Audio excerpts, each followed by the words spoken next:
नमस्कार, मैं रहबर सिंह बारी। आज के इस बुलेटिन में बात होगी नागपुर में कांग्रेस की होने वाली विशाल रैली से निकलने वाले चुनावी मायने की, ईवीएम को लेकर मचे हुए बड़े घमासान की, ईडी के चार्जशीट में प्रियंका गांधी के नाम के आने की और अंत में बात होगी हमास और इसराइल के युद्ध की, जिसमें इसराइल अलग थलग पूरी तरह से पड़ चुका है। जी हाँ, आप शुरू करते हैं आज की सबसे बड़ी खबर से। नागपुर में कांग्रेस पहुंची तो अयोध्या में भाजपा और आरएसएस।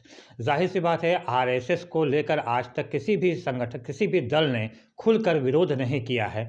आरएसएस का विरोध अगर किसी ने शुरू किया तो वह हैं सिर्फ राहुल गांधी, जिन्होंने लगभग 1 वर्ष से आरएसएस के ऊपर लगातार तीखा प्रहार करना प्रारंभ कर दिया। इस मौके पे जबकि अयोध्या में आगामी दिनों में राम मंदिर का उद्घाटन होने जा रहा है और प्राण प्रतिष्ठा के साथ विविध प्रकार के कार्यक्रमों का आयोजन होने जा रहा है। एक दिन बाद यानी 30 दिसंबर को प्रधानमंत्री नरेंद्र मोदी अयोध्या पहुंचकर पुरुषोत्तम श्री राम एयरपोर्ट का शुभारंभ करने जा रहे हैं, उद्घाटन करने जा रहे हैं और इसके साथ ही रोड शो भी करने जा रहे हैं। अयोध्या राम मंदिर के उद्घाटन समारोह की चकाचौंध में सब कुछ छिपता हुआ चला जा रहा है। इन सारी जो चीज़ें हैं वो दबती हुई चली जा रही हैं। इन सब के बीच में राहुल गांधी अर्थात कांग्रेस पार्टी ने नागपुर में, जो कि आरएसएस का गढ़ है, जहां पे आरएसएस का मुख्य कार्यालय भी है, वहां पर पहुंच के विशाल रैली आयोजित किया। जाहिर सी बात है, इस विशाल रैली के कई मायने भी रखते हैं, जो कि चुनावी मायने रखते हैं कि किसी में भी आज तक ये हिम्मत जो नहीं जुटा पाए जो कि आरएसएस से खुलकर विरोध करने के। लेकिन राहुल गांधी 1 वर्ष से लगातार आरएसएस का विरोध करते चले आ रहे हैं और चुनौती दे रहे हैं।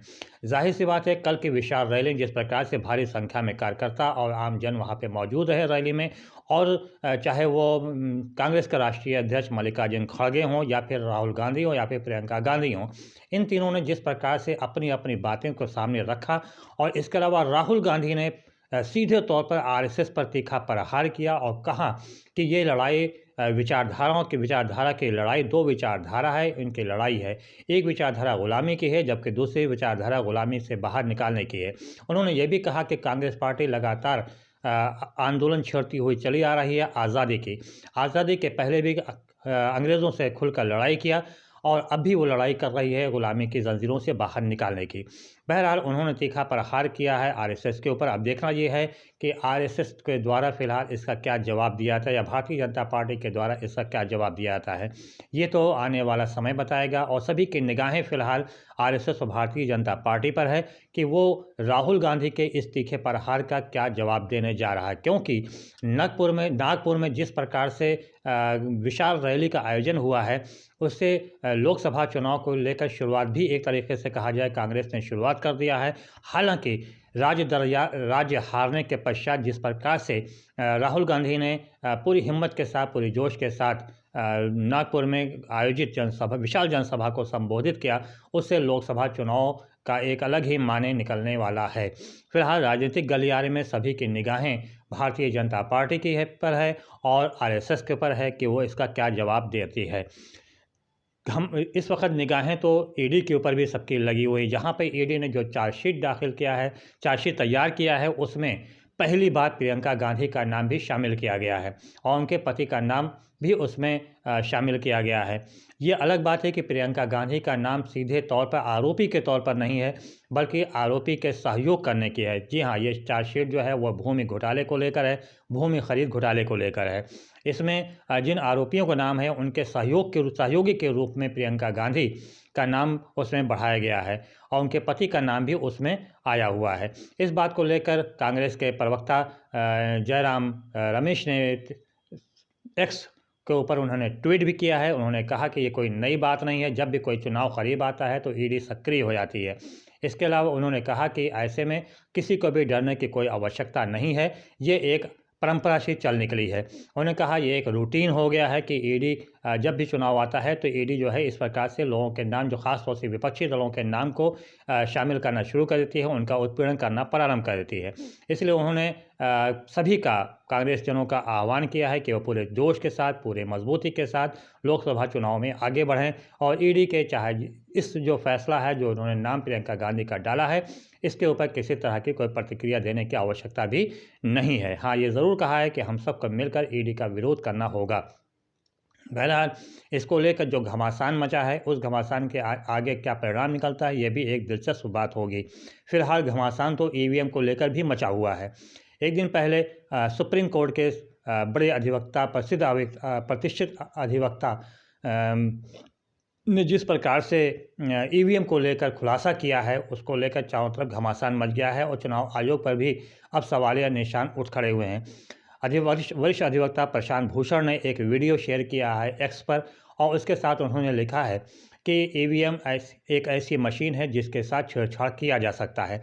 उन्होंने बाकायदा उसमें दिखाया भी है, उस वीडियो के अंदर दिखाया भी जा रहा है कि ईवीएम को वीवीपैट से जोड़ा गया है और 3 उसमें बटन लगे हैं ईवीएम में, जो कि 3 पार्टियां अलग अलग दलों के हैं। उसमें यह भी दिखाया गया है कि नंबर 1 पे जब दबाया गया तो उससे कौन सा सामने आया, फिर दूसरा दबाया गया, फिर तीसरा दबाया गया, उन सब का जो वोट है वो कहाँ जा रहा है, कैसे जा रहा है। अब इसको लेकर कांग्रेस के भी कई प्रवक्ता सामने आए। उन्होंने एक्स पर ट्वीट किया कि ईवीएम एक मशीन है, उसमें चिप लगी है। जब रिमोट के ज़रिए चंद्रयान को कंट्रोल किया जा सकता है तो ईवीएम को क्यों नहीं कंट्रोल किया जा सकता। यहाँ भी मांग किया गया है कि अगर ईवीएम से चुनाव कराना ही है तो वीवीपैट से निकलने वाली पर्ची को सुरक्षित रखा जाए, 5 साल के लिए सुरक्षित रखा जाए, और जिस प्रकार से बैलेट पेपर को रखा जाता है उसी प्रकार से इस पर्ची को भी सुरक्षित अलग बॉक्स में रखा जाए, ताकि उसकी गिनती से मिलान किया जाए। तभी चुनाव में पारदर्शिता आ सकती है और बेहतर ढंग से चुनाव को भी संपन्न कराया जा सकता है। अब ऐसे में एक बार फिर से घमासान मच गया है ईवीएम को लेकर। वैसे ये अक्सर होता चला आया है कि जब भी कोई चुनाव आता है, जो भी पार्टी हारती है वो उसका सीधा प्रहार ईवीएम के ऊपर ही होता है, और जो जीतती है वो वाहवाही करती है। बहरहाल भारतीय जनता पार्टी भी किसी ज़माने में ईवीएम का विरोध करती थी और बैलेट पेपर से चुनाव कराने की मांग करती थी। अब जबकि कांग्रेस लगातार हार रही है, तो ऐसे में उसके द्वारा भी ईवीएम के ऊपर लगातार उंगली उठाई जा रही है, सवालिया निशान उठाया जा रहा है। लेकिन जिस प्रकार से प्रशांत भूषण ने वीडियो शेयर करने के पश्चात उन्होंने लिखा है, उसको लेकर एक सवालिया निशान ज़रूर खड़ा हो गया है ईवीएम के ऊपर। अब देखना ये दिलचस्प बात होगी कि चुनाव आयोग इसको लेकर क्या एक्शन लेता है। क्या चुनाव आयोग बैलेट पेपर से चुनाव कराएगा, या फिर इंडिया गठबंधन की जो मांग है कि जो पर्ची निकलती है वो अच्छी स्याही की हो और 5 वर्ष तक उसको बचाया जा सके और उससे भी मिलान किया जाए जो वोटिंग से, क्या उसके ऊपर भी चुनाव आयोग आगे बढ़ेगा या नहीं बढ़ेगा। फिलहाल चुनाव आयोग इसे लेकर पूरी तरह से चुप है। इसके अलावा भारतीय जनता पार्टी भी इसे लेकर चुप्पी साधे हुए है। फिलहाल सभी की निगाहें जो हैं इसी के ऊपर है कि आखिर चुनाव आयोग क्या एक्शन लेता है। एक्शन में तो इस वक्त हमास भी है, क्योंकि इजराइल हमास युद्ध का लगभग 90 दिन पूरा होने को है। लेकिन जिस प्रकार से हमास अब पीछे हटने को तैयार नहीं, तो इजराइल भी पीछे हटने को तैयार नहीं। हालांकि हमास ने इजराइल के कई बड़े कमांडरों को मार गिराया है। एक दिन पहले भी हम इजराइल के 3 बड़े कमांडर को हमास ने मार गिराया। ऐसे में इजराइल को काफ़ी नुकसान उठाना पड़ रहा है। उसके बख्तरबंद गाड़ियाँ उड़ाई जा रही हैं, उसका मरवा जो टैंक है, जो कि सबसे महंगा टैंक है, सबसे सुरक्षित टैंक माना जाता है, उसको भी हमास लगातार उड़ा रहा है। इसके अलावा अरब सागर और लाल सागर में हूथी लड़ाके लगातार जहाज़ों को अपना निशाना बना रहे हैं, और अमेरिका ने इसे लेकर, इसको रोकने को लेकर हालांकि अपील किया था सभी देश, दुनिया के अन्य देशों से भी, कि वो हूथी को रोकने के लिए सामने आए, लेकिन सभी ने इनकार कर दिया। ज़्यादातर देशों ने इनकार कर दिया। ऐसे में अमेरिका भी अलग थलग पड़ चुका है और इजराइल भी अलग थलग पड़ चुका है। अब देखना ये होगा कि किस प्रकार से अब इजराइल हमास लड़ाकों का सामना करेगा।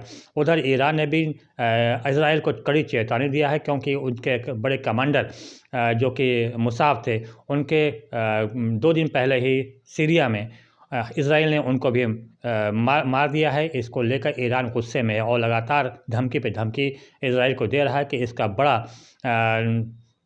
हम उससे बड़ा उस पर हमला करेंगे और इसका हम जवाब ज़रूर से ज़रूर देंगे। जिस प्रकार से इसके पहले सलमान की जब उनका इजराइल ने मारा था, उसका भी लेकर बदला लिया था इजराइल ने, और अब यहाँ पर जबकि मुसाफ को मारा है इजराइल ने, तो अब एक बार फिर से ईरान पूरी तरह से इजराइल के ख़िलाफ़ हो गया है और लगातार धमकी दे रहा है कि हम इसका बदला ज़रूर से ज़रूर लेंगे। फिलहाल आने वाला समय बताएगा कि किस प्रकार से ये बदला लिया जाता है। फिलहाल रहबा सीबारी को दीजिए इजाज़त। बहुत बहुत धन्यवाद। जय हिंद, जय भारत।